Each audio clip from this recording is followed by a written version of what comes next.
Bos días a todos e a todas. Damos comenzo ao 15º Encontro Arqueolóxico do Barbanza. Moitas gracias por estar hoxe aquí. A verdad que cando empezamos, cando Vítor nos comenzou a falar de preparación da nova edición, pois tiñamos bastante medo porque viñamos dun ano complicado no que non se pudo celebrar o Encontro Arqueolóxico do 2020 e a situación en aquel momento, pois tampouco, cando empezamos a falar en decembro do ano pasado, tampouco era a mellor, e a pesar deso, pois a resposta da xente, das persoas invitadas, foi excelente. Tenemos que darlle as gracias porque, aínda así, cas dúbidas da pandemia encima, a xente quixo estar aquí hoxe e a verdad que dá gusto porque no 2020,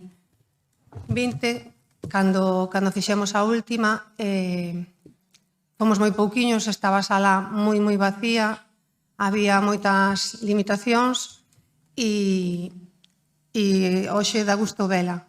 Equivoqueime antes, dixen o 2020 cando empezamos a preparar, non, cando empezamos a preparar no decembro de 2021. E hoxe estamos orgullosos de todas as persoas que estades aquí e de todos os relatores e relatoras que nos van a ir acompañando durante a xornada de hoxe e a de mañán pola mañán.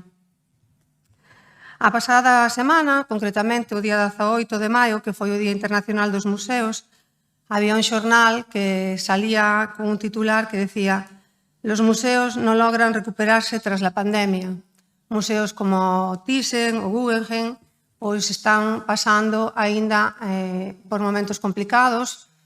As visitas son moi inferiores ás que viñan desenvolvéndose no ano 2019 e a verdad que nós temos que estar moi contentos porque, a pesar de que hai merma nos museos, aquí seguimos apostando e non pode faltar de novo a cita anual que temos.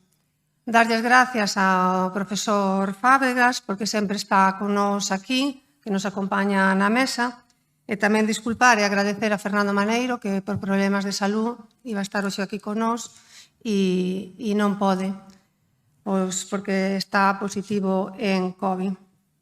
E ademais estamos moi contentos porque o mundo da arqueoloxía é un mundo bastante masculinizado e este ano se fixo un esforzo e os relatores e relatoras hoxe están 6 arqueólogos e 6 arqueólogas, do cal tamén nos podemos sentir orgullosos porque vamos sumando para a igualdade, que é un punto a noso favor que temos que seguir loitando para que as mulleres tamén estemos aí. Este ano o conseguimos e xa vos comento que hai 6 arqueólogas e 6 arqueólogos. Como é habitual en estes encontros, que nos falará mellor Ramón Fábregas, que é o especialista, tratamos temas comarcais, galegos, peninsulares e extrapeninsulares, un pouquiño de todo. E, ademais, o encontro sempre ten unha calidade, os relatoras e as relatoras son investigadoras dunha calidade científica extraordinaria, o cal o Concello de Boiro, unha vez máis, que o dixen xa varias veces, nos ten que facer sentir moi orgullosos ter unha calidade de persoas con un currículum extraordinario que veñen a pasar un fin de semana a falarnos de arqueoloxía. Para o noso pobo é un orgullo. Entón, sin máis, que nada máis que hoxe viña a presentar un pouco a mesa, que estou, como ben digo, con Ramón Fábregas e co alcalde de Boiro, José Ramón Romero García. Entón, queda inaugurada a 15º encontro.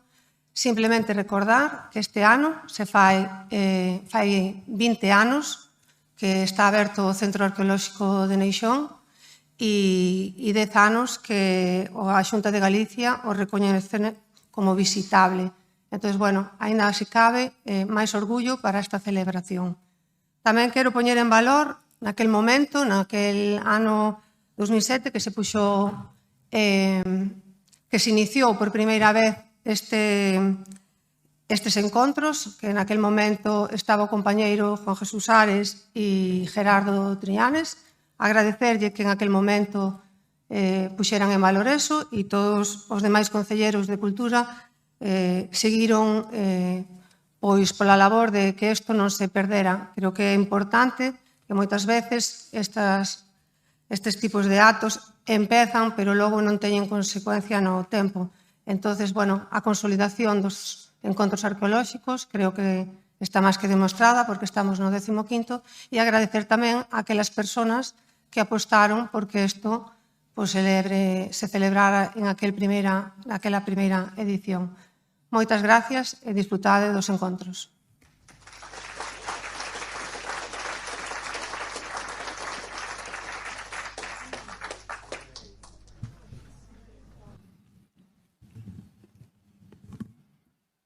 Ben, bos días. Cómpreme agora falar un pouco do encontro, do significado que este encontro arqueolóxico ten. O primeiro que hai que dicir, e voume repetir, me temo, é que, como reza aí na pantalla, estamos a falar do 15º encontro.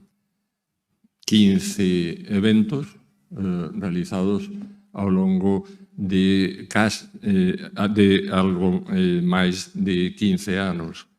Isto xa de por sí non é habitual, pero que ademais non houve unha sola interrupción nesta xeira de encontros, agás a imposta polas circunstancias pandémicas o ano pasado. Como é isto posible?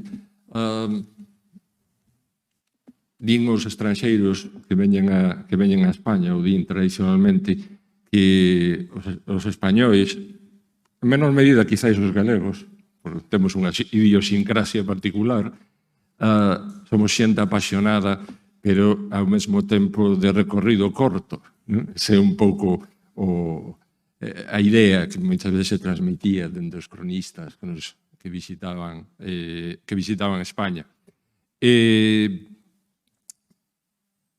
isto, penso que como moitos prexuizos, pois pode ter só un fondo de verdade, pero en este caso estamos precisamente contradecindo gravemente esa noción da discontinuidade das nosas paixóns, das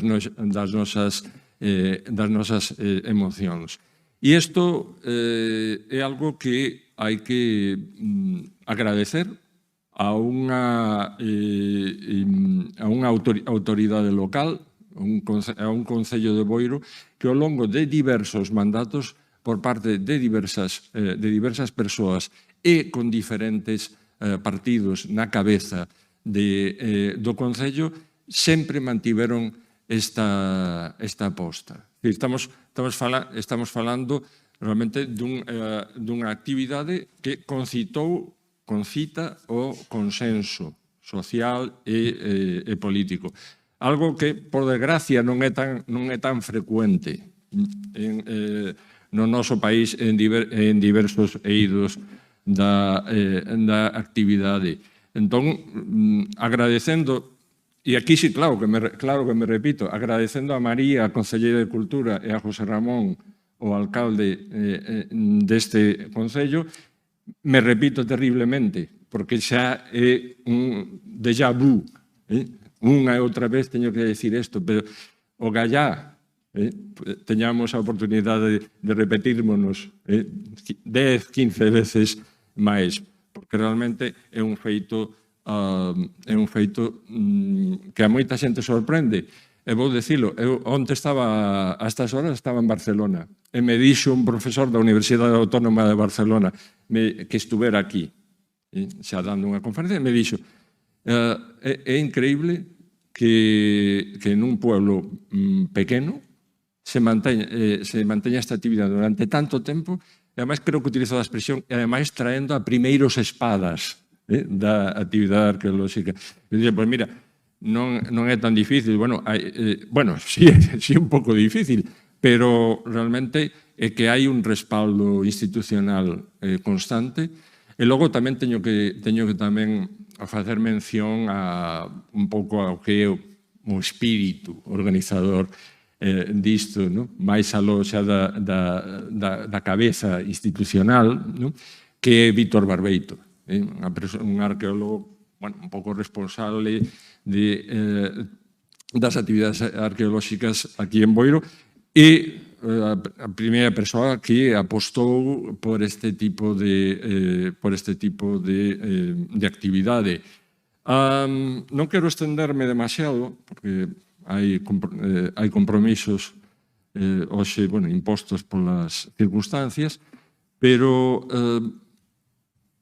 quizás mencionar que os asistentes a este 15º encontro van ter a oportunidade de facer unha viaxe a través das intervencións dos ponentes, unha viaxe no espacio que vamos ir ata o Pacífico Occidental, por exemplo, ou nos vamos ir ata o nordeste africano, e tamén nos vamos ir a outros lugares da península, non tan afastados, pero, bastante afastados, costa chegar a eles ás veces, a pesar da melloría das comunicacións. E vamos tamén a facer unha viaxe no tempo, dende os tempos onde a humanidade non existía ou estaba dando os seus primeiros balbordos, alá en África Oriental, ata ese período que non me acordo agora, hai unha expresión dun cantante portugués que falaba das carabelas quinceñentas ou algo así, non recordo agora, ese período no que españois e portugueses especialmente recorreron o mundo neses barquiños. A verdade, parece impresionante que foran quen de chegar tan lonxe naqueles barcos. E imos ver tamén outras cousas, por certo, cousas que están bastante de actualidade, como é as enfermedades que aflixiron aos nosos devanceiros en tempos máis ou menos lonxanos. E que pasou na prehistoria máis recente no sur e no sureste da Península Ibérica, onde hai uns xacementos arqueolóxicos fantásticos que suministran unha cantidad de información e que ao mesmo tempo tamén na actualidade son espazos de comprensión, espazos de aprendizaxe, espazos de lecer, e sobre iso tamén nos van falar aquí. En último caso, xa para rematar, quero darlle as grazas aos que estades aquí, aos asistentes. Nun momento que aínda non é 100% normal, a pesar de que estamos xa nese espazo de teórica normalidade epidémica, pero non é, de feito, esta mesa é un pouco corta porque falta un dos habituais conferenciantes, organizadores que forman parte tradicionalmente desta ceremonia inaugural, está afectado pola COVID, afortunadamente, falamos precisamente onte con el e, non é nada de outro mundo, encontrase ben o amigo Maneiro, así que, supoño que poderemos contar co seu concurso na seguinte edición. E, eso sí, agradecervos o interese, porque nós podemos ser máis ou menos listos, máis ou menos traballadores, podemos contar co apoio do Concello, pero se isto non suscita o interese, o voso interese, isto non funcionaría. Sin vos, esta actividade carecería completamente de sentido e non tería a continuidade que está tendo. Así que, moitas grazas. Bos días a todos e todos. A verdade é que é un orgullo ver este auditorio hoxe repleto de xente. Bueno, benvidos a este 15º encontro arqueolóxico do Barbanza. Darlle as gracias ao profesor Ramón Fábregas por estar hoxe aquí. Gracias tamén á Concelleira de Cultura, María Outeiral, por estar traballando e facendo tamén como está facendo, e como non podía ser a Víctor Barbeito, que é o alma mater destos encontros arqueolóxicos. Bueno, o pasado ano 2021 pois non pudemos celebrar estas xornadas por mor da pandemia, polo que me alegra aínda máis que este ano podamos volver estar aquí hoxe, e xa son 15 anos os que levamos, non? Non existe na comarca outros encontros semellantes que se celebren de maneira continuada durante tanto tempo. Por iso quero agradecer novamente á dirección do centro e as todas as persoas que cada ano participan nesta cita. Bueno, tamén darlle as gracias á presencia dos relatores e as relatoras que van a formar parte deste interesante programa deste 15 encontro arqueolóxico. Bueno, estas xornadas xurdiron no ano 2007 que a finalidade de trasladar ao público os resultados de traballos arqueolóxicos levados a cabo na comarca do Barbanza, e con esa finalidade seguen a desenvolverse 15 anos hasta o día de hoxe, non? A edición deste ano pois é moi especial, pois, como dicía a Concelleira de Cultura, coincide co 20 aniversario da apertura do Centro Arqueolóxico do Barbanza, situado en Neixón. Dende aquí, invitarvos a que o visitedes porque é un paraxe espléndido. O programa deste ano presta atención ao arte rupestre e ás investigacións docentes doutras partes de Galicia, en especial incidencia en temas traballados na comarca do Barbanza, e estou seguro de que imos pasar un fin de semana de aprendizaxe e de compartir coñecementos. Agardo que sexa frutífero para todos e que nos vexamos nas vindeiras edicións. Disfruten destos encontros, disfruten da nosa gastronomía, disfruten do noso maravilloso pobo, e pola miña parte, moitas gracias e benvidos.